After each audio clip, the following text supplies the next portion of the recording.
Time to turn things over to Carly for our first look at sports. Carly, and this charity golf tournament that's coming up, it's some, I guess, some hometown boys coming back home, but bringing some pretty big friends with them. Yes, very much so, and that excitement is just building. It seems like we've been talking about it for so long now, and it really is almost here. Well, 1 week from tomorrow, the Border City will be invaded by some of hockey's brightest, not to mention local stars. The Scott Hartnell and Clark Macauthor Celebrity Golf Classic has expanded and is now officially sold out. That's pretty exciting time for us, I guess anxious times for us as well. We've got 1 week to go, lots to do, but a key part of the process is we officially sold out last week, which is fantastic. With 8 days to go, organizers and sponsors are looking forward to seeing their planning and support take shape.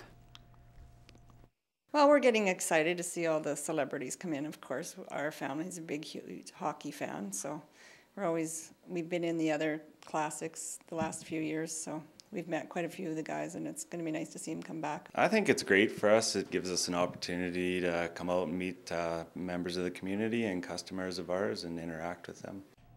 If you're not one of the lucky ones teeing it up with the all-star cast of celebrities, not to worry, the organizing committee is making sure that everyone will have the chance to shake a hand and get an autograph or two. A meet and greet barbecue has been planned for Tuesday at Fountain Tire, and following that, an autograph session will be held at the Mike's Oilfield Fieldhouse at the Service Sports Center.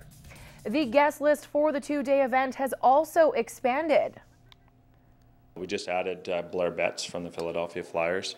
Another local that's just stepped up on board is Tyler Wyman and Chrissy Myers. Tyler Wyman's with the Manitoba Moose. Chrissy Myers is a Canadian Olympian who's had success on the world stage, a local athlete that we're happy to have on, and a female, so one of our few females that we do have as a celebrity golfer.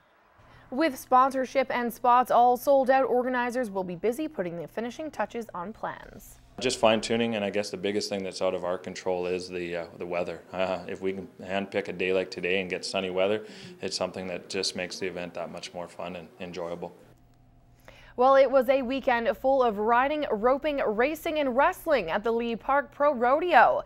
There was plenty of plaid and jean-clad fans in the stands to watch on as some of North America's finest cowboys and cowgirls put on one of the best shows Lea Park has hosted in 57 years. Sarah Olashuk wraps up this year's rodeo.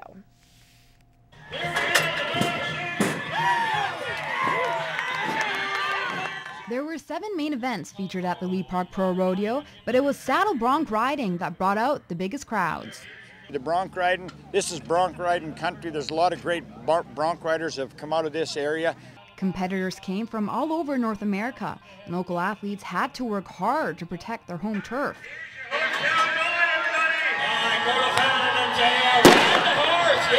You try and want to do good in front of everybody, and we've had success here in the past, so it's one of the better times all year.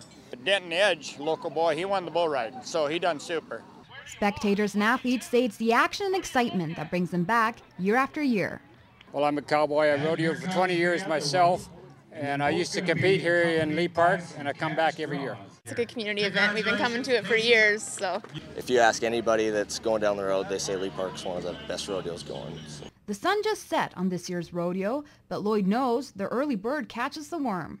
We're having a meeting Thursday, planning for next year. Sarah Olashuk, Newcap Sports. Lloyd means business when it comes to the rodeo. All right, well, in CPCA news, after 3 days of racing in Yorkton, Saskatchewan, the CPCA record books were rewritten, not once, but twice. In the first night of racing, Jamie Labicane, driving for K-Ken Industries, stole the rail off barrel 3 in heat number 7 and recorded the top time of the night, breaking the track record in Yorkton. The young gun rolled around the half-mile oval in a rapid 102.50. Then on day 2, Wayne Knight was the big winner and the big story. He took top day money and then broke Labicane's track record with a time of 102.43. Devin Mitswing led after 2 days with a 2-day total of 205.79. But after 2 days of record-breaking racing, Double G Gary Gorst took hold of the spotlight during Sunday's finals. Driving for Pots Limited, Gorst recorded the top time of the day in Yorkton on day 3, crossing the wire in 102.58. The rapid run also vaulted him past Devin Mitswing for the 3-day Yorkton Dodge Classic Championship. The Chucks will be in Cold Lake next weekend for a 4-day event that begins Thursday. The Lloydminster Kicks Connie Xtreme made the jump to a more competitive division this season, moving up from Tier 3 to Tier 2 of the Rocky Mountain Lacrosse League. As Aaron Strack reports, after finishing second last year, the Xtreme 7-1 record halfway through the season is attracting some attention. The Xtreme's record through the first 8 games has stunned teams around the Rocky Mountain Lacrosse League as well as themselves. It's kind of a surprise to us coming in first year in the league, but you know, we haven't doubted ourselves. You know, we've been strong all through it, stuck together, and you know, we hope to keep it at 1 for the rest of the year, that's for sure. If it wasn't for a few late game heroics, the Xtreme could find themselves fighting for the final playoff spot. Well, I don't know if we're going to maybe make a habit of that. I hope not. It's pretty hard on me. Fans love it. It shows that we can fight when we're down, come back and steal a game on you, you know, and we will do it all year. And, you know, it shows that we aren't going to quit. We're not going to quit on any balls. We're not going to quit on the game. Squeaking out those 3 one-goal games is a true testament to how deep the Xtreme's lineup is this season. We got a lot of guys that can score, so we put a couple of our stronger lines out, and most of the other clubs can't keep up to that. They can only keep up to maybe 1 good strong line, and we can usually chase it with a second one. The second half of the season isn't going to get any easier for the Xtreme as they play teams for the second time and will be racking up the mileage. We do have some tougher games coming up here, and I'm really hopeful that we can hang in. We just want to carry our momentum that we have going right now for us. We feel like we're all feeling good, everybody's healthy, and we're going to push hard at the end of the season here and try to come away, you know, 14-1.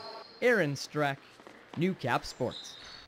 To football we go now, where the Lloydminster Vandals opened up their 2011 season with a thumping of the Calgary Gators in a rematch of last year's AFL Championship.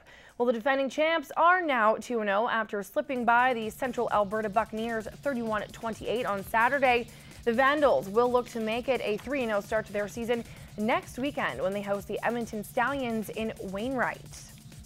To golf we go now, where the sun was shining and the links were in fine form on Saturday morning when close to 100 ladies teed off for the 4th annual Lloydminster Ladies Charity Open. As Sarah Olashuk reports, the golfer scores weren't the only flattering things on the links. That's in. That's in. Yes, yes. Oh! Golfers were swinging for a cause in the 4th annual Lloydminster Ladies Charity Open. A way for people to get together in a fun environment and help out a good cause. This year's theme is Rainbow of Ribbons, and participants went all out when designing their outfits and decorating their cards. A rainbow of ribbons is indicative of all the various colors of all the ribbons that are used to fundraise for cancers. Even New Cap Sports' own Carly Agro got in on the action. The Border City just continues to amaze me with their ability to give back and rally together. Golfers had the option of entering either the stroke or scramble division. Although it was a competition, ladies say it's not all about winning. You know what? It's all about having a good time and being with these women and, like I said, giving back. All of us have done our part to, you know, help find a cure for cancer. Last year, $11,000 was raised at the tournament for the Lloydminster Region Health Foundation. And this year, it's looking even more promising. Oh, we're going to exceed last year's total by far. I'm hesitant to make a guess, but I think we'll be getting closer to the $20,000 mark this year. Money raised in the tournament will fund chemotherapy and cancer testing for people throughout the community. Sarah Leshek, New Cap Sports.